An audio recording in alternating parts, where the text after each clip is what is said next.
Muchas gracias. Bueno, muchas gracias, Diego. La verdad es que ha sido apasionante. Uno nunca deja de estremecerse ante la narración de los hechos que desencadenaron o que tuvieron lugar durante el Holocausto, pero desde luego historias como la de Ángel Sanz-Briz le sirven para reconciliarse con la condición humana en esos tiempos. Y desde luego yo creo que tenemos aquí a 3 de sus hijos que pueden decir con orgullo que yo soy hijo de Ángel Sanz-Briz. Para descansar un poco, dejar descansar un poco a Diego, le voy a hacer una pregunta a Juan Carlos. Y es, ¿cuál ha sido el reconocimiento posterior que ha tenido su padre por parte de las autoridades y del Estado de Israel? Porque Diego nos ha comentado que, bueno, pues no solo en la historia de España, ¿no?, sino incluso por parte de las autoridades y del gobierno español, estos hechos sí que ha quedado un tanto silenciados, ¿no? ¿Qué sucedió en el caso del Estado de Israel? Pido un momento pedir perdón porque he llamado a Ángel, a Juan Carlos, y es un vicio que tengo, porque se parecen tanto físicamente, sobre todo a través de las fotografías, tanto que yo propendo, y antes de escribir el libro y de conocerle a él, pues vi muchas fotografías y propendo a llamarle siempre Ángel, no puedo evitarlo. Pido perdón, pero no, hombre, por favor, Juan Carlos. bueno, además que, como antes señalaba, yo he tenido pues un percance cardíaco unas semanas atrás y bueno, todavía yo creo que me derrapan un poco las meninges, ¿no? Perdón. No se nota nada, Diego, no se nota nada. Bueno, pues Ángel Sanz-Briz murió en 1980 y verdaderamente los reconocimientos a su hazaña en Budapest no empezaron a ocurrir hasta los años 90 por 2 razones que ha mencionado Diego. La primera es que España no tenía relaciones con Israel y tampoco con Hungría. Entonces, a raíz de una iniciativa de Israel, se empezó a reconocer su labor humanitaria en Budapest y, bueno, pues ha ido aumentando con el tiempo. Empezó, por ejemplo, el Ayuntamiento de Madrid, puso una placa en la casa de la familia, en la calle Velázquez de Madrid. Posteriormente, Correos emitió un sello donde sale pues, la efigie de mi padre. También hubo un reconocimiento importante en Argentina y yo creo que el reconocimiento más valioso fue que en los años 90 Israel le nombró justo entre las naciones, que es el mayor título o reconocimiento que puede obtener una persona civil.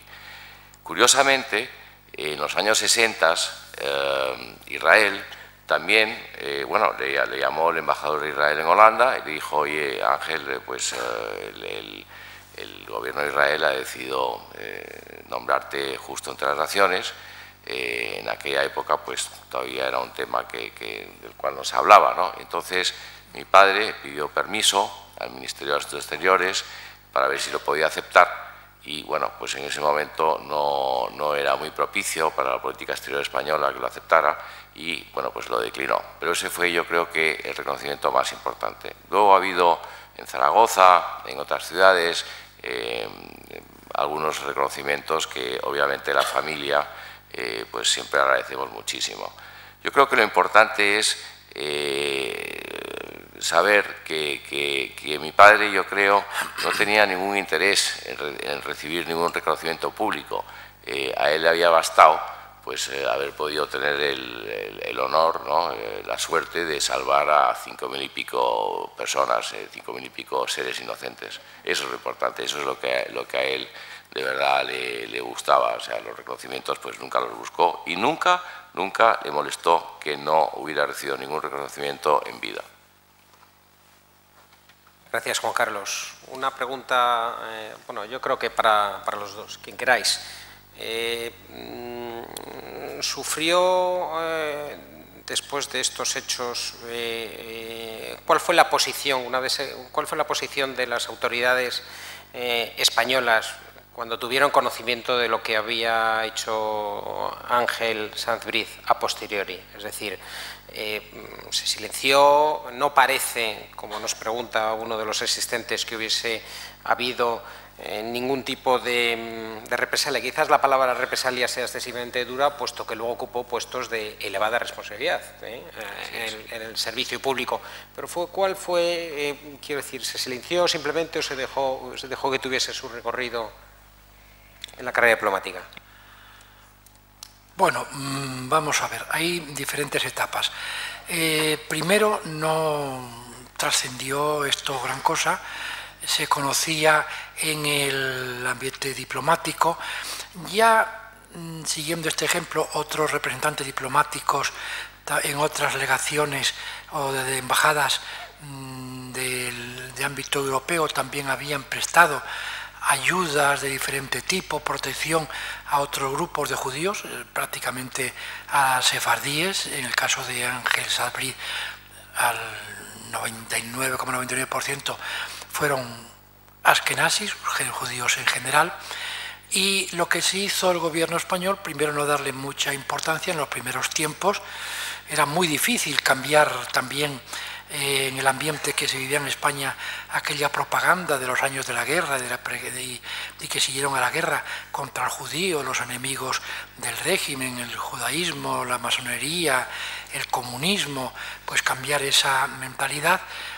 Pero después, pasados ya unos años, cuando España estaba sufriendo los problemas de aislamiento, sí empezó a haber un cierto cambio y un intento de aprovechar lo que había hecho Ángel Sanz Briz fundamentalmente y otros diplomáticos españoles, cuya labor también es muy honorable, muy digna de tener en cuenta, para intentar, bueno, congraciarse con la comunidad judía internacional, ya que las relaciones con Israel se mantenían, no se habían establecido nunca, y eso que España mantenía, el régimen español mantenía ultranza, que nunca mantendría relaciones con Israel, y la aprovechaba también como argumento para mejorar sus relaciones con los países árabes.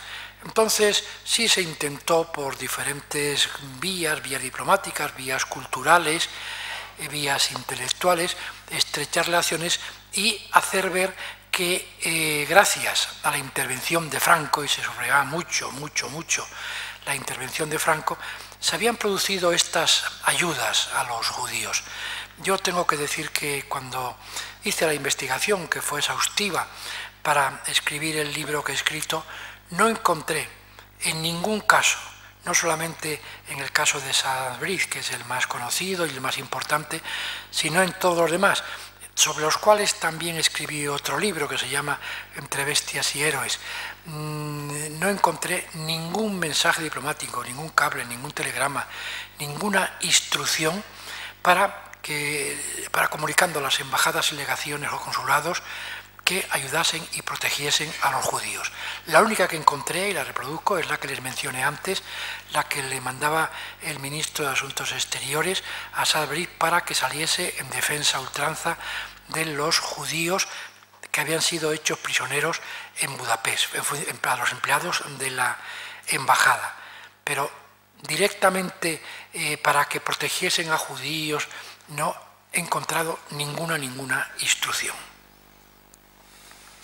Diego, estos despachos que consultaste sin duda alguna tienen que ser súper interesantes, y hay un par de preguntas relativas a si se pueden, no sé si en tu libro hay algún apéndice donde lo recogiste, ¿se pueden consultar en algún sitio?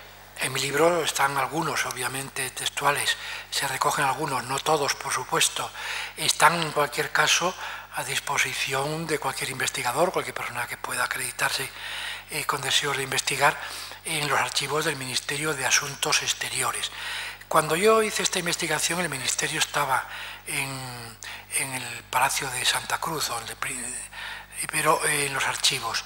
Era complicado, la verdad que no era fácil, porque los archivos estaban abiertos durante unas horas nada más, costaba mucho pues buscarlos. Cuando se encontraban los legajos, enseguida venían instrucciones para recogerlos y guardarlos, permitían hacer fotocopias, pero era una complicación enorme. se marcaban, se pedían las fotocopias, se hacían, había que después, cuando estaban las fechas de las fotocopias, ir a pagarlas a un banco que había que cruzar la Plaza Mayor y a la vuelta pues se podían recoger esas copias. Yo tengo algunas copias que las he guardado de muchos de estos despachos. Ahora los archivos han sido trasladados, creo que a Alcalá de Henares.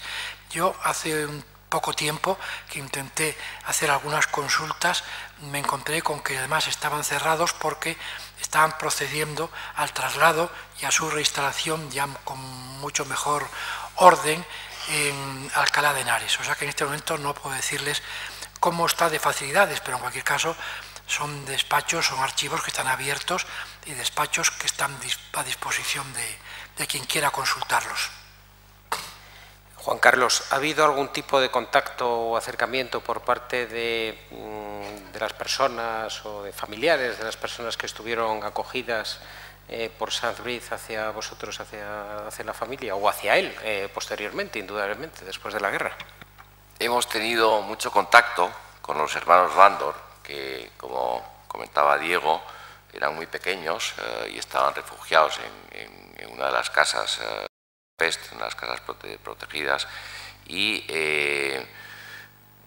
bastante a menudo, en algunas ocasiones, pues recibimos cartas en fin, tenemos contacto con personas que han sido salvadas por mi padre. A mí, curiosamente, me ocurrió una cosa en Nueva York cuando vivía ahí, es que me fui a un médico, a un dermatólogo, y bueno, pues al salir y ir a pagar la factura, me dice la enfermera: oye, pues ha dicho el médico que no, que es gratis, bueno, lo cual me extrañó muchísimo. Entonces me fui a ver al médico a preguntarle que por qué había ocurrido esto, y dice: no, porque yo soy familiar de una de las personas que fue salvada por tu padre y por supuesto no te voy a cobrar y estás invitado a venir cuantas veces quieras a esta consulta. Un acto, la verdad, muy bonito. Yo, si me permites, encontré a bastantes, muchos no los quisiera, porque claro, han pasado muchos años, muchas personas habían muerto. En Budapest había, por ejemplo, un médico muy conocido que había hablado mucho de Sanz-Briz y no me quiso recibir.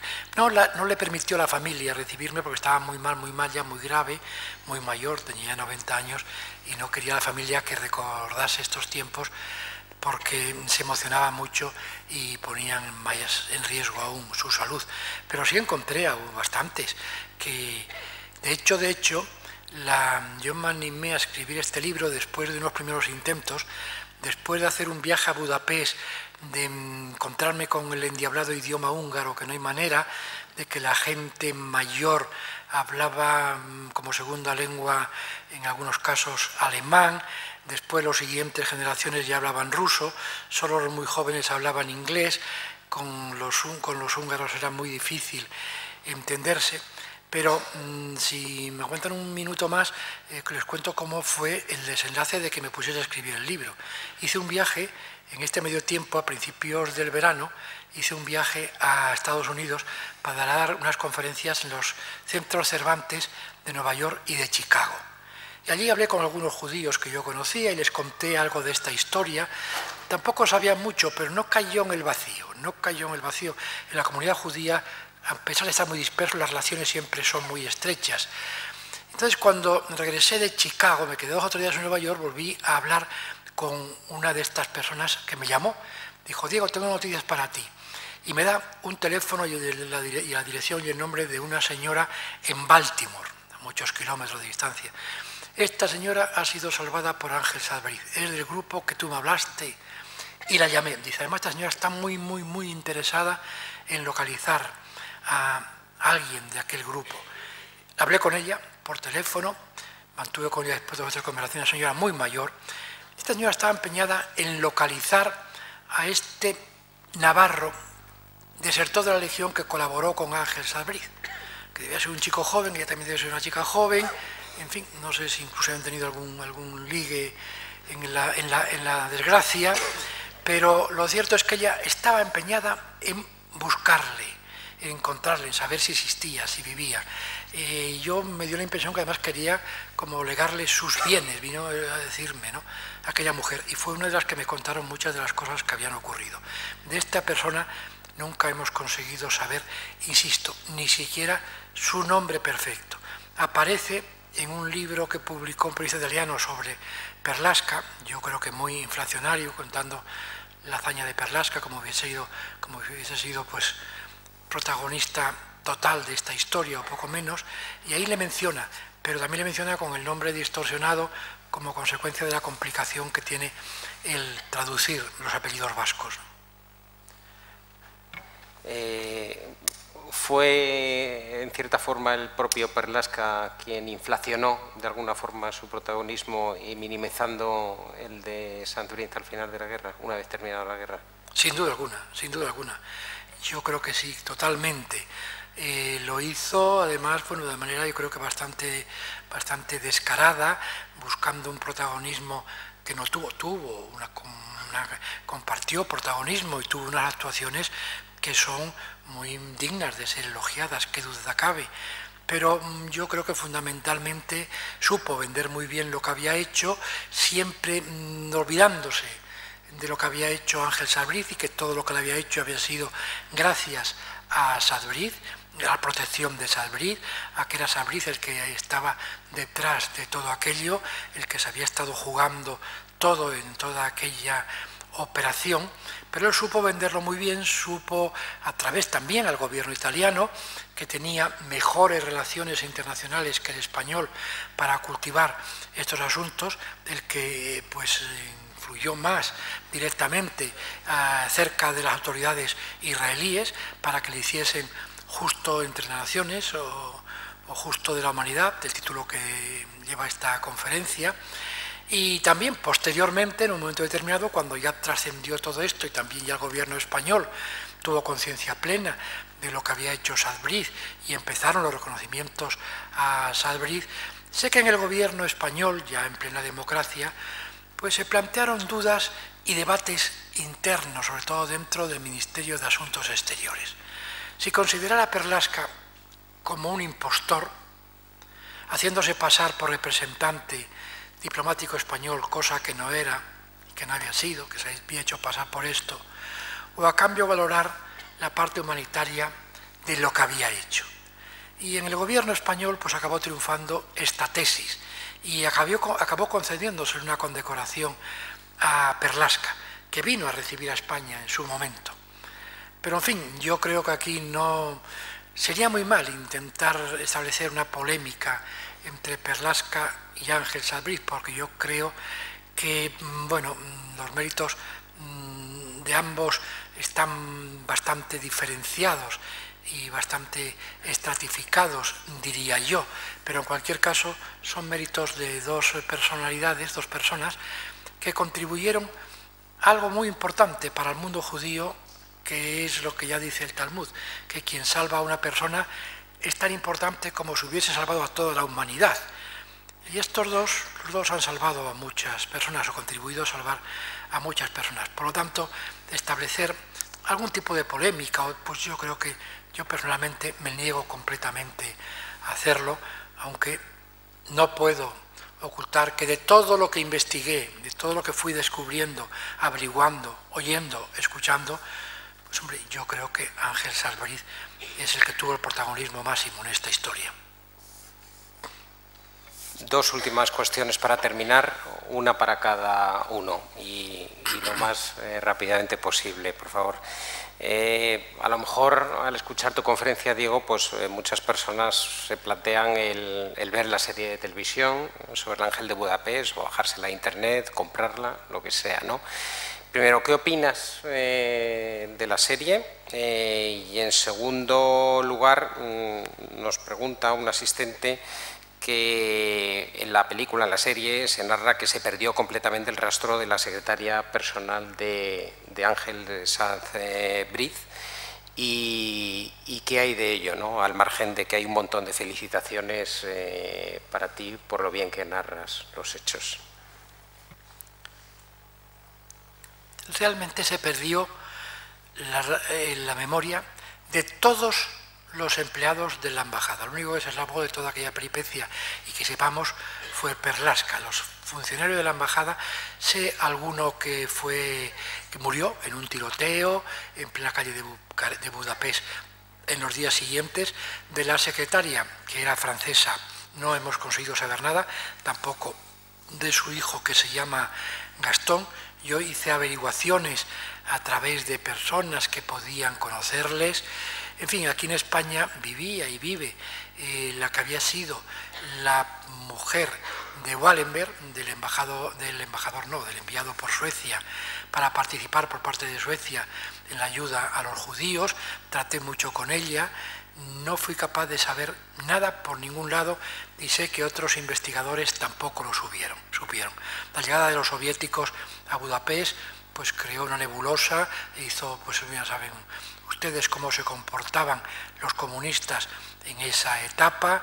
El cerco soviético fue total, noticias de lo que ocurrió allí no trascendieron para afuera prácticamente ninguna. Del propio Wallenberg tampoco se supo nada hasta hace muy poco tiempo, hasta que se abrieron los archivos de la KGB, ya cuando cambió el régimen soviético. Y de estos empleados de la embajada no se ha sabido nada, ni consta nada, por lo menos que yo he encontrado en el Ministerio de Asuntos Exteriores, y tampoco en los documentos a los que pueda tener acceso de la embajada sueca, que fue la que se quedó como encargada de negocios de los asuntos de España. Hablé con un embajador sueco ya jubilado, a que encargó el gobierno sueco que investigase la suerte que había corrido Wallenberg, y no había tampoco descubierto nada en este sentido. Respecto a esta primera parte de la pregunta, la segunda parte de la pregunta, la otra primera parte... ¿Qué te parece la serie de televisión? Sobre la serie de televisión yo tengo que decir primero que yo aporté muy poco. Primero, es una película. Es una película que al final se mantuvo como película, susceptible de ser convertida en serie, pero se mantuvo como película. Se llama El Ángel de Budapest. Consideraron que ya el término holocausto estaba muy visto en materia de películas, y se le había conocido a Ángel Sabrís como el Ángel de Budapest por lo que había hecho, sobre todo entre los círculos de Budapest que le conocían. Se le conocía con ese término del Ángel de Budapest. Y yo lo que escribí fue el libro. Cedí los derechos del libro para hacer la película. La verdad que los cedí muy fácilmente, sin regatear mucho, porque estaba deseando que se hiciese la película. Contribuí lo que me pidieron para la elaboración del guión. El guionista Ángel Aranda me consultó muchas veces, me lo envió para que lo supervisase, me pareció bien. Después el director, según esta edición, cambió algunas cosas, me consultaron algunas cosas, incluso algunos de los actores que querían saber cómo eran los personajes a los que representaban. Por ejemplo, cómo era Ángel Sabrís, yo tengo que reconocer y decir que no le había conocido físicamente, cómo era su viuda, Adela, que murió recientemente, esa sí la conocí, sí la traté bastante. La Anna Allen, que fue la actriz que la representaba, me llamó muchas veces, comimos juntos 2 o 3 veces, le conté, incluso le hice alguna visita en la calle Velázquez, donde tiene la placa, para intentar descubrir mejor cómo era la personalidad, para transmitírsela sin que ella lo supiese a quien la iba a representar en la película. Y cuando vi la película, que ya estaba prácticamente terminada, pues a diferencia de lo que suele ocurrir con los autores de libros que son llevados al cine y que nunca se muestran satisfechos, nunca se muestran contentos, aún reconociendo que la película introduce algunas variantes, que yo, que procedo también, sobre todo del mundo de la televisión, reconozco y encuentro lógicas, que no siguen un orden cronológico como el que sigo yo en el libro, en fin, que introduce algunas variantes que puedan hacerla, pues, si me permiten la palabra, más comercial. Yo creo que está bien, que refleja bien, y eso es lo más importante, quién era el personaje, lo que hizo el personaje y los méritos del personaje. Y me parece que eso es lo fundamental. Televisión Española ya la ofreció 2 veces, la última hace un mes o mes y medio, y la tienen ustedes pues en vídeo, en vídeos se vende. Yo he comprado unos cuantos vídeos porque de vez en cuando hay que cumplir regalos y la editorial o la productora me mandó 5 y enseguida los agoté. También quiero quedarme con alguno, pero en conjunto yo quedé satisfecho. Juan Carlos, y la última pregunta, ¿por qué tu padre hizo lo que hizo? Bueno, está claro que no lo hizo ni por motivos políticos, ni por motivos religiosos, ni obviamente por motivos económicos. Lo hizo simplemente por motivos humanitarios. Pues hasta aquí hemos llegado. Diego, Juan Carlos, Ángela, Paloma, gracias por compartir esta tarde con nosotros, y a todos ustedes, al mismo tiempo que les agradecemos su compañía, les recordamos que el 4 de noviembre tenemos la conferencia de Alfredo Alvar, del profesor Alfredo Alvar, sobre Miguel de Cervantes, que hemos subtitulado Entre la espada y la pluma. Si quieren acompañarnos, están ustedes invitados. Buenas tardes.